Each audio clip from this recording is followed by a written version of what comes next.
Hi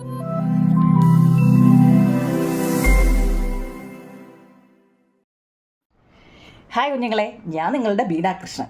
ഇന്ന് നമ്മൾ പഠിക്കുന്നത് കേന്ദ്രീയ വിദ്യാലയത്തിൻ്റെ ഇംഗ്ലീഷിൻ്റെ 1ാമത്തെ ചാപ്റ്ററാണ് കേട്ടോ. ഇത് മലയാളത്തിലൊന്ന് പറഞ്ഞു തരാമോ എന്ന് എന്നോട് 3-4 പേര് ചോദിച്ചത് കൊണ്ടാണ് ഇടുന്നത്. കേന്ദ്രീയ വിദ്യാലയത്തിൻ്റെയാണ് 3ാം ക്ലാസ് കേട്ടോ. അതിൻ്റെ ഇംഗ്ലീഷ് നോക്കൂ. ഞാൻ അതിൻ്റെ ആദ്യത്തെ ഫൺ വിത്ത് ഫ്രണ്ട്സ് എന്നാണ് 1ാമത് കൊടുത്തിരിക്കുന്നത്. Fun with friends. നോക്കിക്കേ, ഒരു താറാവും ഒരു കോഴിയും ഒരു ഡക്കും ഒരു ഹെന്നും. നോക്കിക്കേ, ഇവിടെ 2 പേരും കൂടി ഇങ്ങനെ നിൽക്കുക. എന്നെ നോക്കിയ പിക്ചറൊക്കെ കണ്ടോ നിങ്ങൾ? അതിൽ come dear hen let's go to the village fair. ഈ താറാവ് കോഴിയോട് പറയുക, come dear hen let's go to the village fair.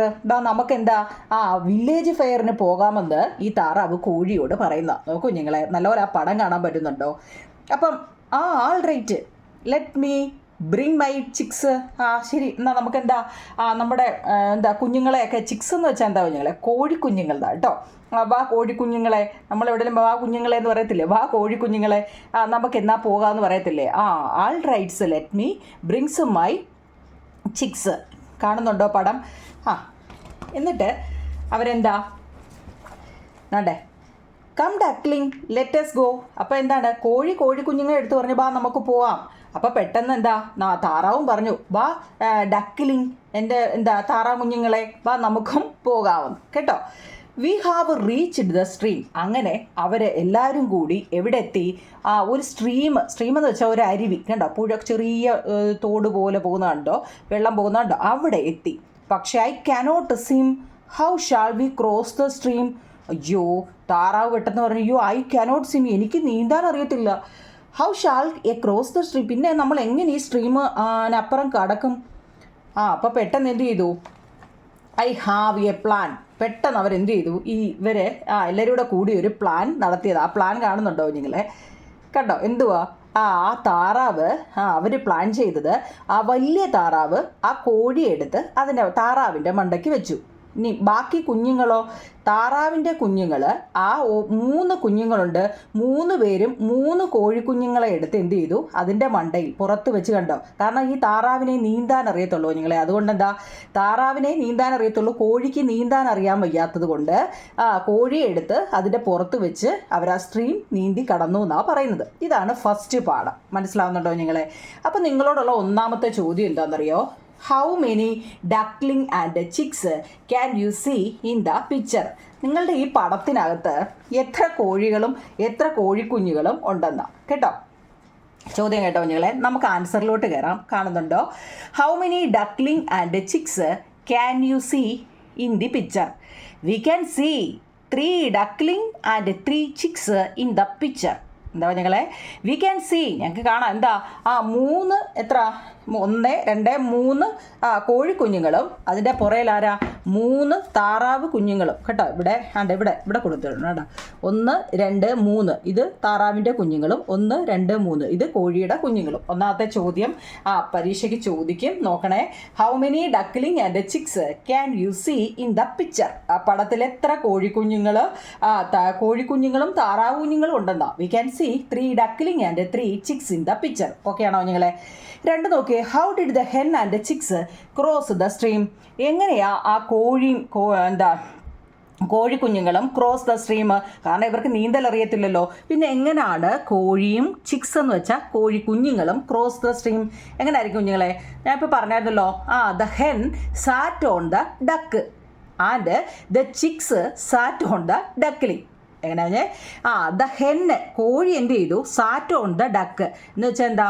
കോഴിയുടെ പുറത്ത് എന്നാണ് ഇവിടെ ഉദ്ദേശിക്കുന്നത്. കോഴിയുടെ പുറത്ത് ഡക്കിൻ്റെ പുറത്ത് കോഴി കയറിയിരുന്നതും chicks sat on the duckling താറാവിൻ്റെ കുഞ്ഞുങ്ങളുടെ മണ്ടയിൽ ആ കോഴിയുടെ കുഞ്ഞുങ്ങളും കയറിയിരുന്ന. Hence they cross the stream. അങ്ങനെയാണ് അവർ ആ സ്ട്രീം ക്രോസ് ചെയ്തതെന്ന്. ഓക്കെ ആണോ നിങ്ങളെ? 2ാമത്തെ 3 നോക്കിയേ.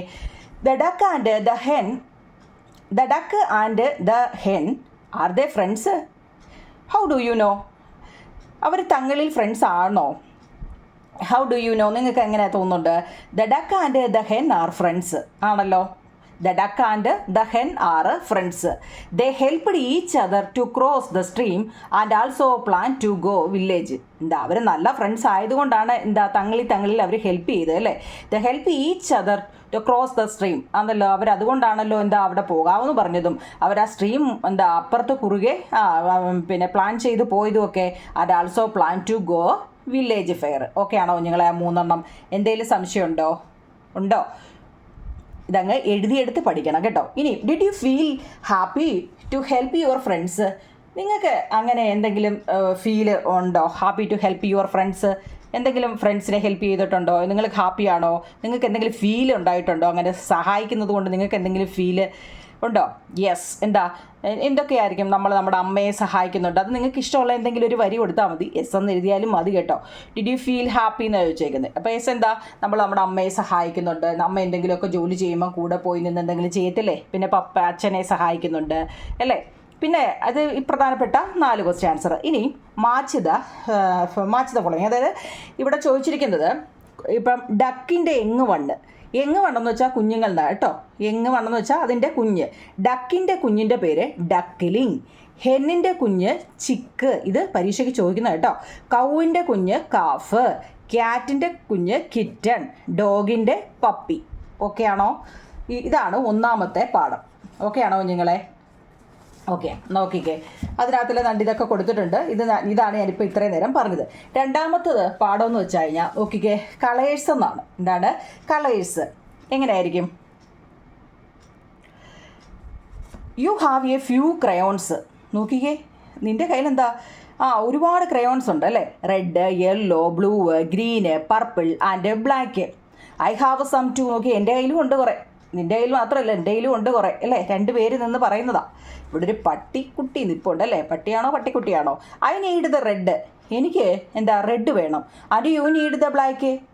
If we share our crayons we have a full pack. നമുക്ക് അങ്ങോട്ടും ഇങ്ങോട്ടും ഇത് ഷെയർ ചെയ്യുമ്പോൾ നമുക്ക് ഫുൾ പാക്കായിട്ട് മാറും. കാരണം പല കളറ് 2 പേരുടെയും കയ്യിൽ 2 കളറായിട്ടായിരിക്കുന്നല്ലേ. അത് 2ഉം കൂടെ വെക്കുമ്പോൾ നമുക്കൊരു ഫുൾ പാക്ക് ആവുമെന്നാണ്. ഇത് റഫായിട്ടൊന്ന് അറിഞ്ഞിരുന്നാൽ മതി കുഞ്ഞുങ്ങളെ. നിങ്ങൾക്ക് കളറുകൾ നല്ലപോലെ അറിഞ്ഞിരിക്കണം കേട്ടോ. കളറുകൾ. ഇനി അതിൻ്റെ 1ാമത്തെ ചോദ്യം നോക്കിക്കേ. How many children's. 1ാമത്തെ ചോദ്യം എന്താ നിങ്ങളെ? How many childrens are there in the poem. ഈ പോയത്തിൽ എത്ര കുട്ടികളുണ്ട്? നമ്മൾ ഇതിനകത്തിൽ എത്ര പേരുണ്ട്? 2 പേര് അല്ലേ. അപ്പോൾ എങ്ങനെ എഴുതും? There are 2 childrens in the poem. There are 2 childrens in the poem. Why did the childrens want to share the crayon? Why did the childrens want to share the crayon? The children wanted to share the crayons so that they have a full pack അല്ലേ. അവർ 2 പേരും കൂടെ share ചെയ്ത്, കാരണം 2 പേരുടെയും കൈ വ്യത്യസ്ത കളറിലായിരിക്കുന്നത് അല്ലേ. അപ്പോൾ 2 പേരുടെ ഷെയർ ചെയ്ത് full pack. Okay, how can the childrens in the poem have a full pack? 3ാമത്തെ ചോദ്യമാണ്. How can the childrens in the poem have a full pack? The childrens in the poem have a full pack when they share their crayons. Okay ആണോ നിങ്ങളെ? ഇതെല്ലാം ഓരോ വരിയേ ഉള്ളൂ. അത് നല്ലതുപോലെ എഴുതി തന്നെ എടുത്ത് പഠിക്കണം കേട്ടോ. എഴുതിയെടുത്ത് പഠിക്കണം. ഓക്കെ ആണോ? ഇനി ഈ ഒരു 5-6 കളേഴ്സിൻ്റെ പേര് നിങ്ങൾക്ക് തിരിച്ചും മറിച്ചും ബുക്കിൽ ഇട്ടിട്ടുണ്ട്. അതെല്ലാം ഒന്ന് നോക്കണം കേട്ടോ. ഇത് തിരിച്ചിട്ടിരിക്കുകയാണ്. ഷഫിൾ ചെയ്ത് അക്ഷരങ്ങൾ തിരിച്ചും മറിച്ചും ഇട്ടേക്കുകയാണ്. കണ്ടോ, തിരിച്ചും മറിച്ച് വിട്ടേക്കുകയാണ്. ഇത് നിങ്ങൾ എന്ത് ചെയ്യണം? നേരെ എഴുതണം. അത് എഴുതണമെന്നുണ്ടെങ്കിൽ നമുക്ക് ഇതിൻ്റെയൊക്കെ സ്പെല്ലിംഗ് അറിയണം. Yellow, white, orange, red, black, purple, green, blue, rose etcetera. Rose etcetera എന്ന് എഴുതി വെക്കല്ലേ. റോസ് എക്സെട്ര എന്ന് വെച്ചാൽ ഒരുപാട് കളറുണ്ട് അല്ലേ. നമുക്ക് പ്രധാനപ്പെട്ട ഇത് ഇത്രയും ഒന്ന് അറിഞ്ഞിരിക്കണം കേട്ടോ. എന്തിനാ അറിയണതെന്നറിയോ? നിങ്ങൾക്ക് ഇത് ഷഫിൾ ചെയ്ത് അക്ഷരങ്ങൾ തിരിച്ചും മറിച്ചു വിടും. എക്സാമ്പിൾ കണ്ടോ? അതാണ്ട് ലിബു, LEBU, ലിബു എന്ന് കൊടുത്തേക്കുന്നുണ്ടോ? ഇത് കറക്റ്റ് ചെയ്താവും നിങ്ങളെ. ബ്ലൂ ആണ്. ഏതാ? ബ്ലൂ. ഇതോ? യെല്ലോ. പിന്നെ ഇതെന്താ? Green, purple, brown. ഇതൊക്കെയാണ് കളർ. പക്ഷേ ഇതെന്താ എഴുതിയേക്കുന്നത്? തിരിച്ച് അക്ഷരം മാറ്റിയിട്ടേക്കുന്നുണ്ട്. അപ്പോൾ ആദ്യമേ കളറ് ഏതൊക്കെയാണ് എങ്ങനെയൊക്കെയാണെന്ന് നല്ലപോലെ അറിയണം. ഇവിടെയൊക്കെ say loud. This is A green crayon. This is a green crayon. The word green being with gir. GR വരുന്നത്. The word crayons being with CR GR ഒക്കെ വരുന്നുണ്ടോ, അത് സേ അലൗഡ് ഉറക്കെ വായിക്കാനാണ്. ഇവിടെ നോക്കി now say the words allowed. Green, grey, grass, grapes, grand mother, crayon, Krebs, ഇത് ഉറക്കെ വായിക്കാൻ അറിയണം കേട്ടോ. ഉറക്കെ ലൗഡ് വോയിസ്. നിങ്ങളുടെ സ്കൂളിൽ ടീച്ചർ വായിപ്പിച്ച് കാണുമെന്നറിയാം. അപ്പോൾ നമ്മൾ വെറുതെ സമയം കണ്ട. ഇതിനകത്തിൽ ഇനി അടുത്ത എന്താ പറഞ്ഞാൽ, അടുത്ത നിങ്ങളൊരു സെൻറ്റൻസ് ഉണ്ടാക്കാൻ നിങ്ങളോട് ചോദിച്ചു കഴിഞ്ഞാൽ ഞാനൊരു 5 സെൻറ്റൻസ് ഇപ്പം ഗ്രീൻ ചേർത്ത ഒരു സെൻറ്റൻസ് നിങ്ങൾ സ്വന്തമായിട്ടുണ്ടാക്കാൻ. ദ ട്രീ ഈസ് ഗ്രീൻ അല്ലേ, നമ്മുടെ മരങ്ങളൊക്കെ പച്ച നിറത്തിലാണ്. ദ ട്രീ ഈസ് ഗ്രീൻ, അല്ലെങ്കിൽ മൈ ടോയ് ഈസ് ഗ്രീൻ. നമുക്ക് ഇഷ്ടമുള്ളത് പറയാം കേട്ടോ. ഗ്രീൻ കളർ വരണമെന്നാണ്. Green, my toy is green, my watch strap is green, എന്ത് വേണമെങ്കിലും പറയാം. ദ ഗ്രേ കളറോ, മൈ ഷൂ ആർ ഗ്രേ. പിന്നെ എന്താ, മൈ പെന്ന്, എൻ്റെ കയ്യിലിരിക്കുന്ന ഏതെങ്കിലും ഒരു പെന്ന് വന്നു കഴിഞ്ഞാൽ അത് ഗ്രേ ആണെന്നോ, അല്ലെ പെൻസിലിൻ്റെ ഗ്രേ ആണോ, എന്ത് വേണമെങ്കിലും നമുക്ക് കൊടുക്കാം. ഗ്രാസ് എന്താ, ഗോട്ട് ഈറ്റ് ഗ്രാസ്. എലിഫൻറ്റ് കഴിക്കില്ല. പിന്നെ കൗവ് അല്ലേ, അങ്ങനെ എന്തെങ്കിലുമൊക്കെ ഈറ്റ് ഗ്രാസ്, നമുക്ക് ഇഷ്ടമുള്ളത് എഴുതാം. പിന്നെ ഗ്രാസോ, I love to eat grapes. Grass അല്ല ഇവിടെ ഗ്രേപ്സ് ആണ്. ഗ്രേപ്സ് മുന്തിരിങ്ങ അല്ലേ, I love to eat grapes. Grandmother tells ഈ സ്റ്റോറീസ്, കഥകളൊക്കെ എൻ്റെ അമ്മൂമ്മ എനിക്ക് പറഞ്ഞു. അപ്പം ഇത്രയേ ഉള്ളൂ. ഈ വാക്കുകൾ വെച്ച് നിങ്ങൾ ഇതൊന്നും നിങ്ങൾ നോക്കണ്ട, നിങ്ങൾ സ്വന്തമായിട്ട് ഒരു സെൻറ്റൻസ് ഉണ്ടാക്കണം കേട്ടോ. ഇത് വെറുതെ റഫായിട്ടൊന്ന് എഴുതിയേക്കുന്നേ ഉള്ളൂ. നിങ്ങൾ സ്വന്തമായിട്ടാണ് ഇത് എഴുതേണ്ടത്. അപ്പോൾ 1ഉം 2ഉം ചാപ്റ്ററിൽ വലുതായിട്ടൊന്നുമില്ല ഞങ്ങളെ, ഇത്രയേ ഉള്ളൂ. അത് നോട്ട് ചോദിച്ചത് കൊണ്ടാണ് ഞാൻ എഴുതിയത്. പിന്നെ നിങ്ങൾക്കാണെങ്കിൽ ഓരോ വാക്കുകൾ ചേർത്തൊക്കെ എഴുതാനുണ്ട്. അതൊന്നും വലുതായിട്ട് പഠിക്കേണ്ട കാര്യങ്ങളൊന്നുമല്ല, നിങ്ങൾക്ക് അക്ഷരങ്ങളും ഒക്കെ ഒന്ന് അറിഞ്ഞിരിക്കാൻ വേണ്ടിയാണ്. ഈ പാഠത്തിൽ പ്രധാനമായിട്ടും ക്രയോണിൻ്റെ പാഠം അല്ലെ കളേഴ്സിൻ്റെ പാഠം എന്ന് വെച്ചാൽ കളറുകൾ നല്ലപോലെ സ്പെല്ലിങ് അറിയണം. നിങ്ങൾ 3ാം ക്ലാസ് അല്ലേ, ഒരു 10 കളറിൻ്റെ സ്പെല്ലിങ് നല്ലതുപോലെ പഠിച്ചിരിക്കണം. ഒരിക്കലും കളേഴ്സ് എന്ന് പറഞ്ഞാൽ നിങ്ങൾക്ക് പരീക്ഷയ്ക്ക് എഴുതാനല്ല ചോദിക്കുന്നത്. അക്ഷരങ്ങൾ എന്ത് ചെയ്യും, ഷഫിൾ ചെയ്തിട്ടിട്ട്, അതായത് ഇത് തന്നെ ഇങ്ങനെ മാറ്റിയിട്ടിട്ട് നിങ്ങളത് കറക്റ്റായിട്ട് എഴുതാൻ പഠിച്ചിരിക്കണം കേട്ടോ. പിന്നെ ഈ ക്വസ്റ്റ്യൻ ആൻസറും പഠിച്ചിരിക്കണം. ഏതൊക്കെയാണ് നമ്മളിപ്പോൾ പഠിച്ചത്? നമ്മൾ ആദ്യം പഠിച്ചത് ഫൺ വിത്ത് ഫ്രണ്ട്സിൻ്റെ ചിക്സിൻ്റെ ഒക്കെ ആയിരുന്നു അല്ലേ. അതിൻ്റെ ഒരു 5 ക്വസ്റ്റ്യൻ ആൻസറുകളും പിന്നെ കളേഴ്സിൻ്റെ പാഠത്തിൻ്റെ 3 ക്വസ്റ്റ്യൻ ആൻസറും കേട്ടോ കുഞ്ഞുങ്ങളെ. അത് വൃത്തിയായിട്ട് അങ്ങ് പഠിക്കണം. ഇനി നിങ്ങൾക്ക് വേറെ ചാപ്റ്ററിൻ്റെ നോട്ട് വേണമെന്നുണ്ടെങ്കിൽ നിങ്ങളുടെ കമൻറ്റ് ബോക്സിൽ എന്നോട് പറയണം. അപ്പം ഞാൻ അടുത്ത പാഠത്തിൻ്റെ നോട്ട് തരാം കേട്ടോ. നിങ്ങൾക്ക് മനസ്സിലാവുന്നുണ്ടെങ്കിൽ നിങ്ങൾ കമൻറ്റ് ബോക്സിൽ പറയണം കേട്ടോ. സബ്സ്ക്രൈബ് ചെയ്തില്ലെങ്കിൽ ഒന്ന് ചെയ്തേക്കണം, ഞാൻ മറക്കല്ലേ. ലൈക്കും ഷെയറും സബ്സ്ക്രൈബും ചെയ്തേരാം കേട്ടോ. അപ്പോൾ നിങ്ങൾക്ക് അടുത്ത ലിങ്ക് നിങ്ങൾക്ക് മൊബൈലിൽ കിട്ടും കേട്ടോ. Thank you.